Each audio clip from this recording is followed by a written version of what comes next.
참 시간이 빨리 흘러가는 것 같아요. 한 해를 시작하는 것이 엊그제인 것 같은데 우리가 지나온 한 해를 좀 곰곰이 하나님의 말씀으로 들여다보고 무엇을 잘하고 무엇을 못했을까, 그리고 앞으로는 우리가 어떻게 살면 좋을까를 생각할 수 있는 소중한 시간이 되었으면 좋겠습니다. 여러분, 한 해를 살면서 어떻게 느끼셨어요? 여러분, 우리가 인생을 살아가다 보면요 참 힘들어요. 그래서 어떨 때는 걱정스러워서 잠을 못 잘 때도 있고, 어떨 땐 너무 슬퍼갖고 잠을 못 잘 때도 있고, 그렇게 간당간당하면서 한 해를 살았던 것 같아요. 그런데 막상 지나고 나서 보면 또 신기한 게 있는데 뭐냐면 닥치면 또 합니다. 닥치면 해요. 그래서 몇 명 웃으시네. 네. 걱정을 엄청 했는데 닥치고 나면 그걸 또 해낸단 말이에요.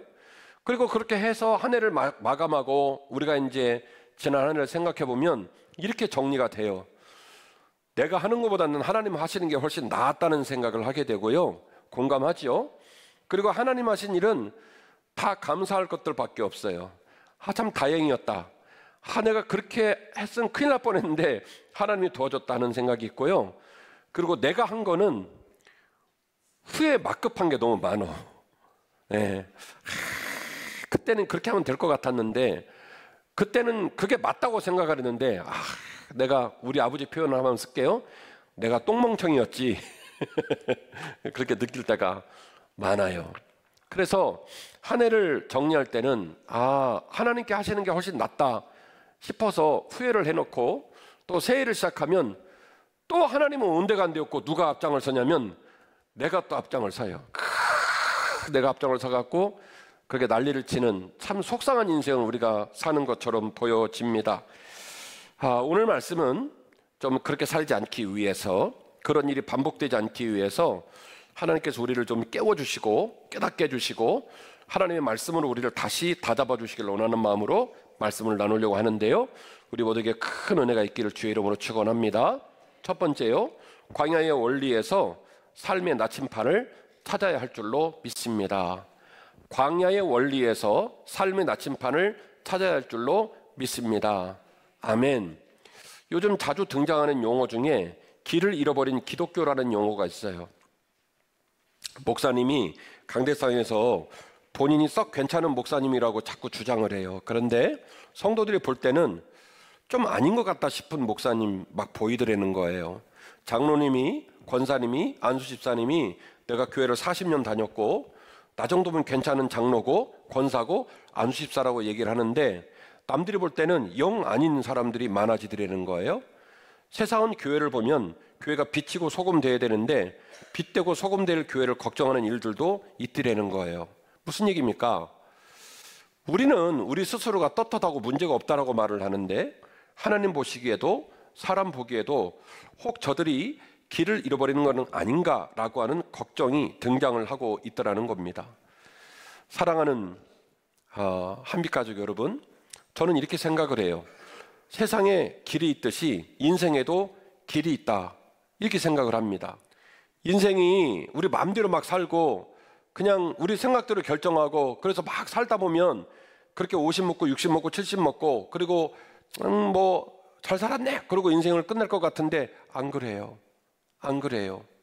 여러분, 삶을 잘 살고 삶을 마친 사람들은요, 세상을 떠나고도 그 사람 이름이 지워지질 않습니다.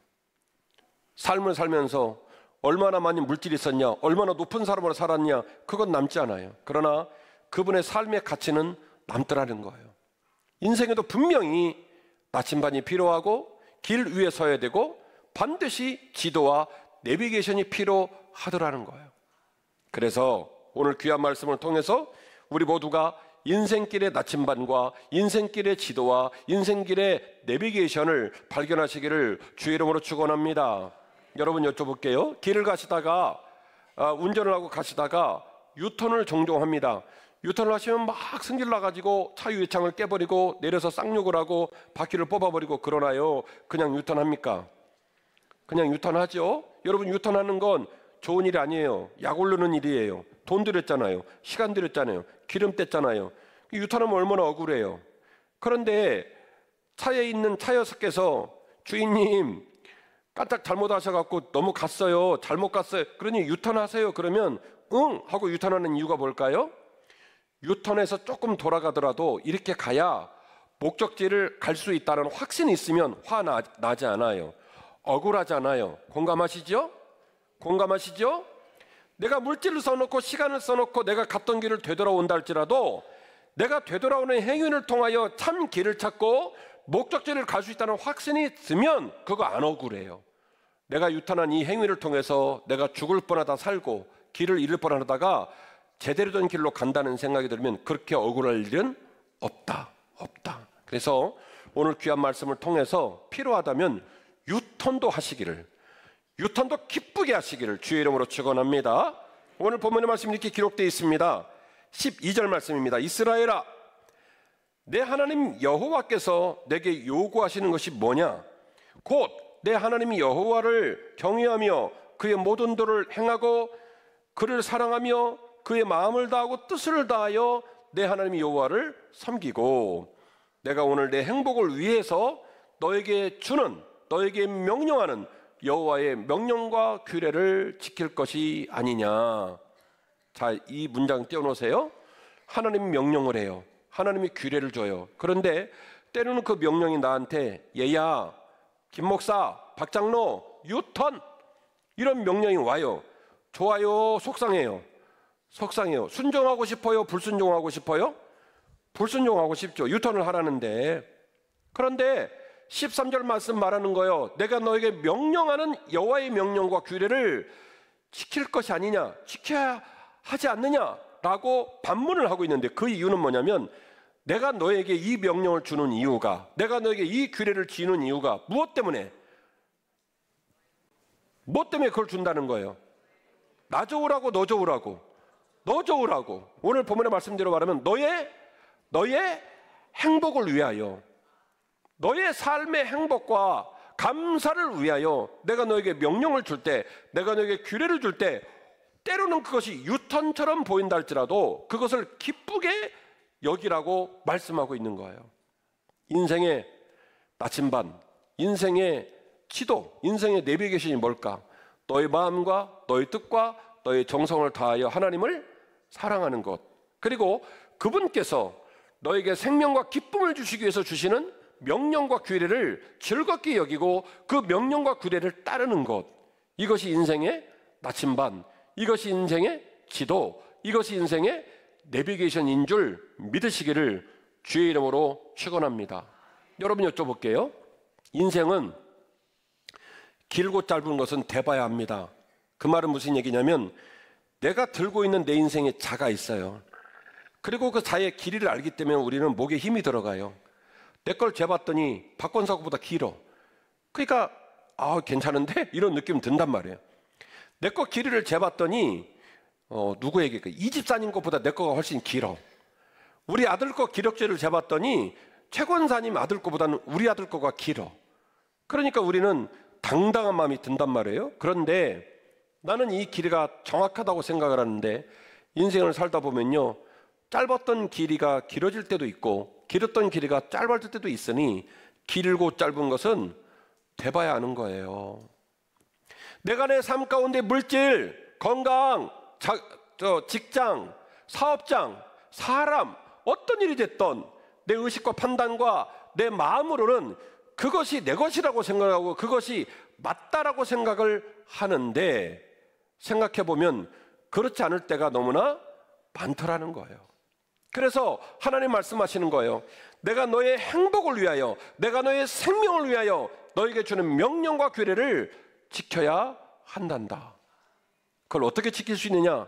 마음과 뜻과 정성을 다하여 주 여호와를 사랑하는 그 사랑의 접착제, 그 사랑의 강력한 에너지가 없으면 명령과 규례를 지켜요, 못 지켜요? 못 지켜요. 속상하죠? 억울하죠? 못 지켜요. 그래서 주 여호와를 마음과 뜻과 정성을 다해 사랑하는 그 강력한 에너지원을 가지고 주께서 주시는 명령과 규례를 기쁘게 즐겁게 감당하라. 이것이 바로 인생의 나침반, 인생의 내비게이션, 인생의 지도인 줄 믿으시기를 주의 이름으로 축원합니다. 자, 그렇다면 얘기를 좀 더 진전을 해봅시다.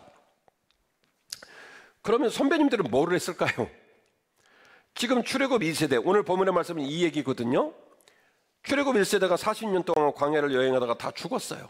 심지어 모세도 결국에는 모압 평지에서 인생을 끝내고 말았어요. 바통은 여호수아에게로 넘어가고, 그리고 출애굽 2세대가 드디어 가나안 땅을 목전에 두고, 신명기가 시작합니다만 본격적으로 이 율법과 계명이 쏟아지는 건 10장부터거든요. 오늘 10장 12절 읽으셨으니까 그 출애굽 2세대에게 가나안 땅을 들어가며 주시는 여호와 하나님의 나침판, 여호와 하나님의 지도, 여호와 하나님의 내비게이션을 주시고 이 원리를 따라 가나안 땅을 들어가라고 지금 얘기하잖아요. 그러면 선배들은 뭐를 했을까요? 선배들은 뭐를 했기에 예외가 되고, 선배들은 뭐를 했기에 이 약속을 못 지켰다 생각을 하게 될까요? 아이러니하게도 38년 전에 이와 똑같은 원리들을 시내산에서 십계명으로 받고 하나님의 명령을 따라 성막을 짓고, 성막의 성소와 지성소를 짓고, 제사장을 세우고, 아론교회를 세우고, 할 거 다 했어요. 그리고 만나를 먹고 메추라기를 먹고 구름기둥 불기둥으로 인도를 따라서 여기까지 온 거예요. 그러니까 외향적으로는 이스라엘 백성이 맞아요. 외향적으로는 38년 전에 준 명령과 규례를 지키는 것처럼 보여요. 그런데 왜 하나님은 이 엄청난 경고성의 메시지를 출애굽 2세대에게 주고 있을까요? 제가 줄곧 강조해왔던 이야기가 여기서 나오게 됩니다. 그 유명한 정진, 정향. 정진한다는 말은 최선을 다한다, 열심을 다한다, 분주하게 한다라는 말이고요. 정향은 방향을 정확하게 잡았다라는 말이에요. 우리 인생이 주 앞에 온전히 쓰임받고 길고 짧은 것을 대볼 수 없기에 그 길고 짧은 것을 정확히 하시는 하나님께 의지하고 그분의 은혜를 따라 성공적인 인생을 살고 보람과 기쁨이 넘치는 삶을 살고 내가 죽어서도 이 땅에 이름을 남길 수 있는 가치 있는 인생을 살 수 있는 유일한 기회는 뭐냐면 정진하고 정량하는 거예요.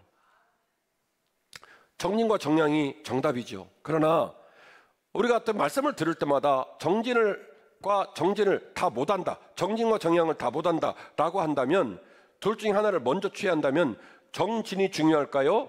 정향이 중요할까요? 예, 정진보다는 정향이 중요하답니다. 우리는 창조주가 아닙니다.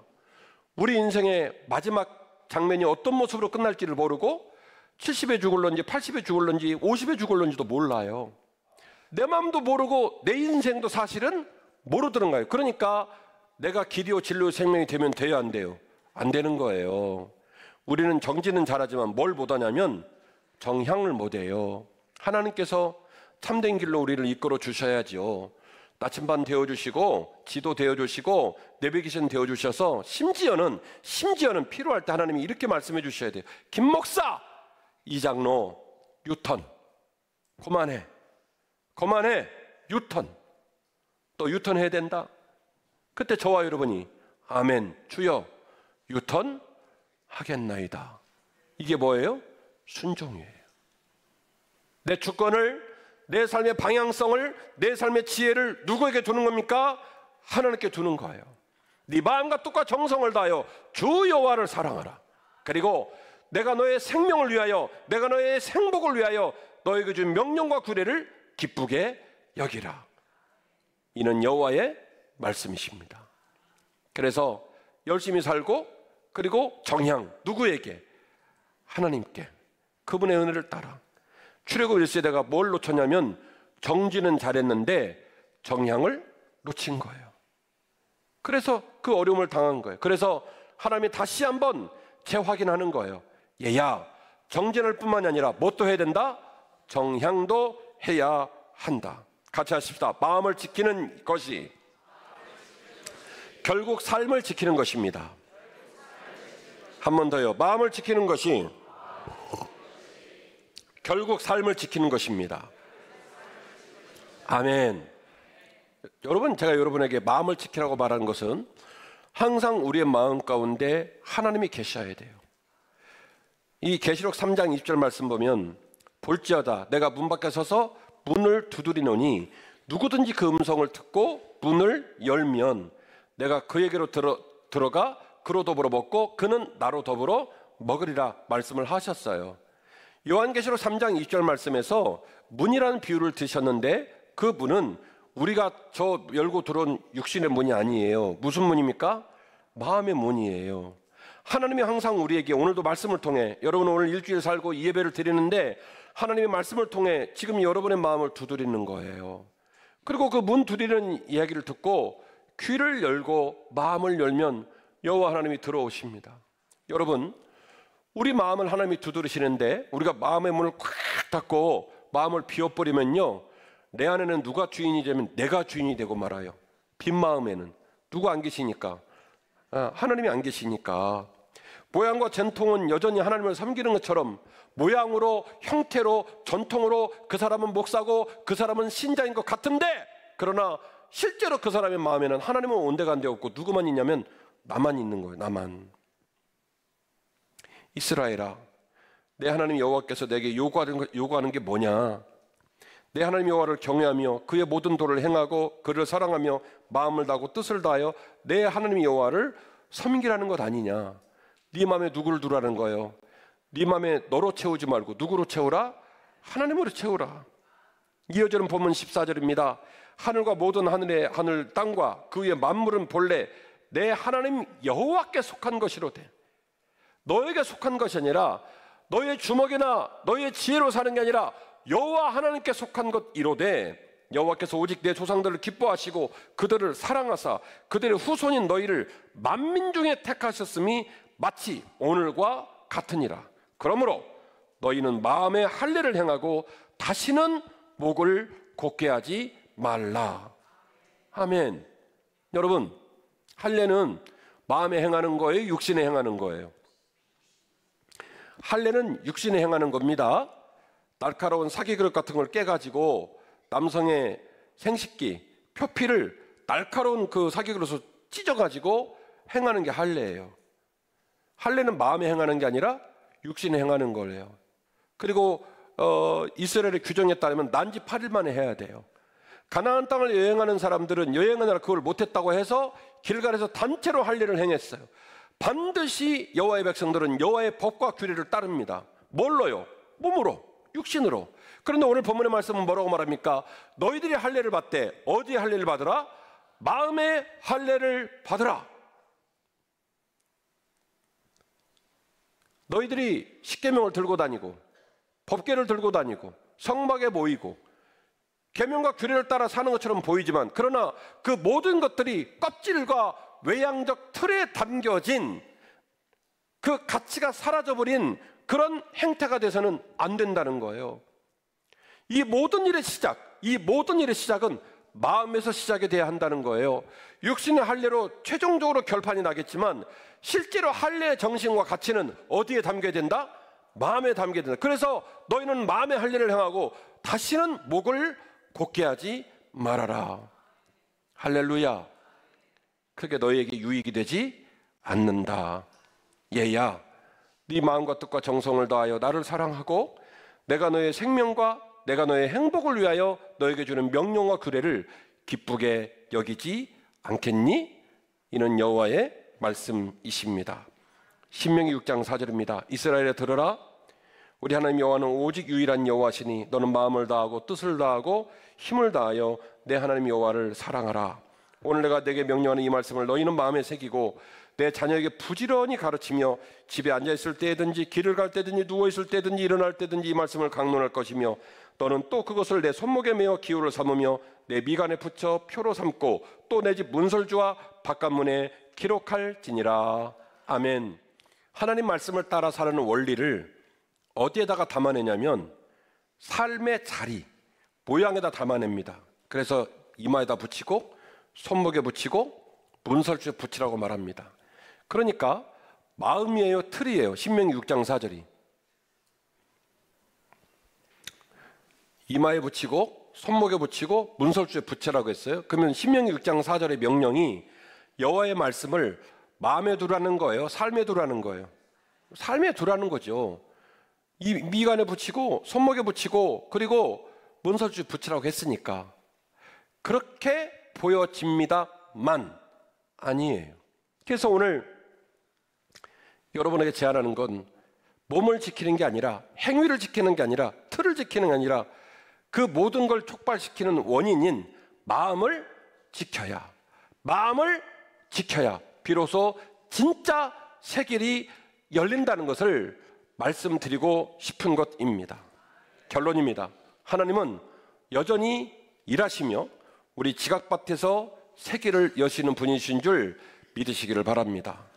오늘 본문은 엄중한 경고로 계명을 준수하는 명령을 강조하지만 놀랍게도 이 계명이 하나님만 즐거운 일방적인 명령이 아니라 하나님과 함께 걸어가는 동행이요 기적 같은 열매의 비결임을 우리에게 깨닫게 하십니다. 본문의 말씀 20절인데요. 내 하나님 여호와를 경외하며 그를 섬기며 그에게 의지하고 그의 이름으로 맹세할 것이다. 그는 너의 찬송이시고 너의 하나님이시기 때문이다. 너의 눈으로 본 이같이 크고 두려운 일을 너를 위하여 그분이 친히 행하셨기 때문에 잘 들어봐라. 애굽에 내려간 너의 조상들이 내려갈 때는 겨우 70명이었지만 이제는 내 하나님 여호와께서 너를 하늘에 별같이 많게 하셨느니라. 사랑하는 한빛가족 여러분, 지난 한 해 고생 많으셨고 이번에 바자회 끝나고 우리 성도들 전부 추천받고 해가지고 나눠드린 돈이 1,070만 원을 나눠드렸어요. 1,070만 원. 1,070만 원 나눠드리면서도 항상 부족한 것 뿐이에요. 마음이 애가 타요. 할 일을 다 진행하고 있습니다만은 우리들에게 많은 지침이 있어요. 많은 어려움이 있어요. 그러나 제가 담임 목사로 여러분에게 선포합니다. 하나님은 지금도 살아 계십니다. 하나님은 지금도 우리의 이성과 지각의 바깥에서 여러분을 위해 일하고 계시고 반드시 여러분을 약속의 땅 가나안 땅으로 이끌어 가실 거라고 저는 믿습니다. 쉽게 좌절하시면 안 됩니다. 너희 마음에 하나님을 간직하고 너의 목을 곧게 하지 말 것이며 내 삶의 주권이 너에게 있는 것이 아니라 하나님께 있다는 걸 범사에 인정하고 그분을 내비게이션 삼아서 그분을 나침반 삼아서 그분을 지도 삼아서 너의 남은 삶을 승리한 길로 이끌어 가거라. 오늘 말씀을 통해 주시는 여호와의 마음이십니다. 마음을 지킬 때 새 길이 보입니다. 이 마음을 잘 지키는 저와 여러분 되시기를 주의 이름으로 축원합니다.